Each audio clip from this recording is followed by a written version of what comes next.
এটা অতি আনন্দৰ দিন অসমৰ মুখ্যমন্ত্ৰী দায়িত্ব লোৱাৰ প্ৰাক মুহূৰ্তত ৰাজ্যৰ যুৱক যুৱতীসকলক আমি প্ৰতিশ্ৰুতি দিছিলোঁ যে অসমত যদি ভাৰতীয় জনতা পাৰ্টিৰ চৰকাৰ গঠন হয় আমি 1 লাখ যুৱক যুৱতীক চৰকাৰী চাকৰি দিম। আজি মই আপোনালোকৰ ওচৰত অতি গৌৰৱেৰে ক'ব বিচাৰোঁ যে এই পৰ্যন্ত আমি 1,24,345 গৰাকী প্ৰাৰ্থীক চৰকাৰী পদত নিযুক্তি দিবলৈ সক্ষম হৈছোঁ। অৰ্থাৎ প্ৰতিশ্ৰুতি আছিল 1 লাখৰ আৰু প্ৰতিশ্ৰুতি পাৰ হৈ গৈ 24,345 গৰাকী প্ৰাৰ্থীক আমি অতিৰিক্তভাৱে নিযুক্তি দিব পাৰিছোঁ। 2021ত কোভিডৰ মহামাৰীৰ মাজতো আমি 4,779 গৰাকী প্ৰাৰ্থীক নিযুক্তি দিছিলোঁ। 2022 বৰ্ষত আমি 35,130 গৰাকী প্ৰাৰ্থীক নিযুক্তি দিছিলোঁ।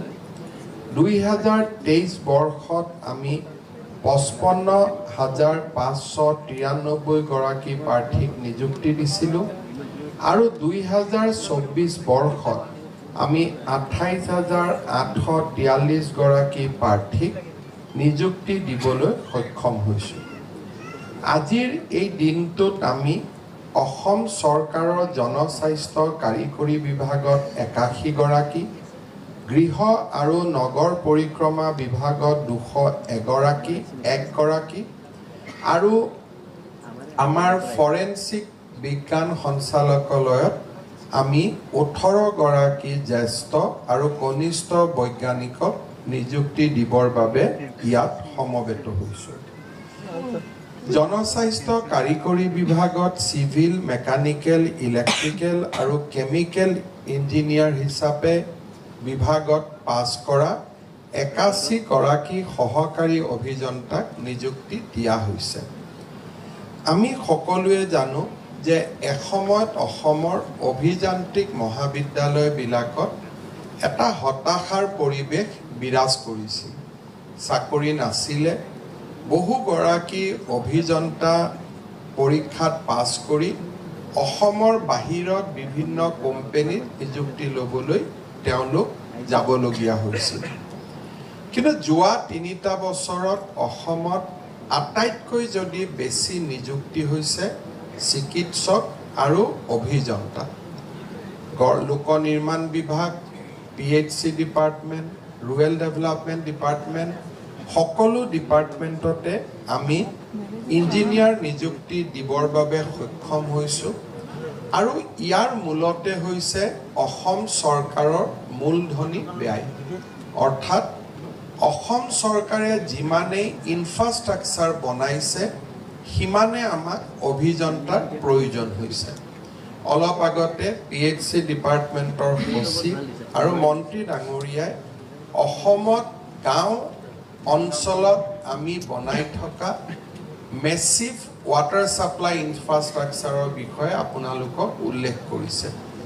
প্ৰধানমন্ত্ৰী ডাঙৰীয়াৰ জল জীৱন মিছন আঁচনিৰ অধীনত আজি আমি প্ৰতিখন গাঁৱৰ প্ৰতিটো পৰিয়ালক টেপ ৱাটাৰ যি স্বাস্থ্যসন্মত তাক আমি দিবৰ বাবে প্ৰয়াস কৰিছোঁ আৰু ডিপাৰ্টমেণ্টত বহুবোৰ ইন'ভেশ্যন হৈছে আৰু টেকন'লজি, এই টেকন'লজিৰ জৰিয়তে আমি সম্পূৰ্ণভাৱে স্বাস্থ্যসন্মত আৰু বিশুদ্ধ খোৱা পানী দিয়াৰ বাবে প্ৰচেষ্টা কৰিছোঁ।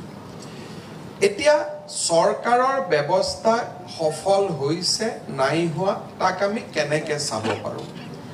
এসময়ত মই যেতিয়া স্বাস্থ্য বিভাগৰ মন্ত্ৰী আছিলোঁ 2006 আৰু 2008 চনত, তেতিয়া মোৰ আটাইতকৈ ডাঙৰ কাম আছিল ডায়েৰিয়াৰ বিপক্ষে যুঁজা।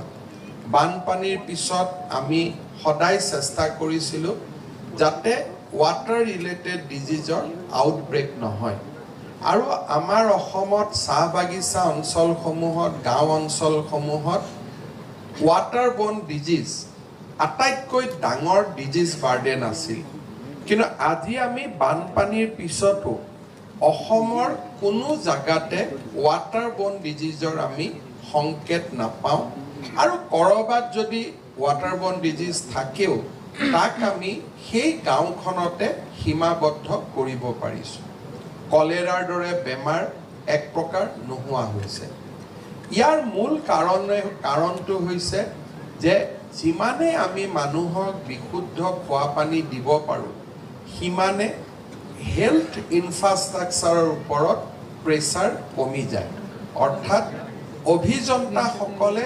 চিকিৎসকসকলৰ পৰিপূৰক হিচাপে কাম কৰিব পাৰে A good engineer can also reduce disease burden in a society and more so যেতিয়া জনস্বাস্থ্য কাৰিকৰী বিভাগ বা আৰবান ডেভেলপমেণ্ট ডিপাৰ্টমেণ্টত ইঞ্জিনিয়াৰ সকলে কাম কৰে মানুহক বিশুদ্ধ খোৱা পানী দিব পাৰে তেতিয়া আমাৰ হেল্থ ডিপাৰ্টমেণ্টৰ ওপৰত ডিজিজ বাৰ্ডেন যথেষ্ট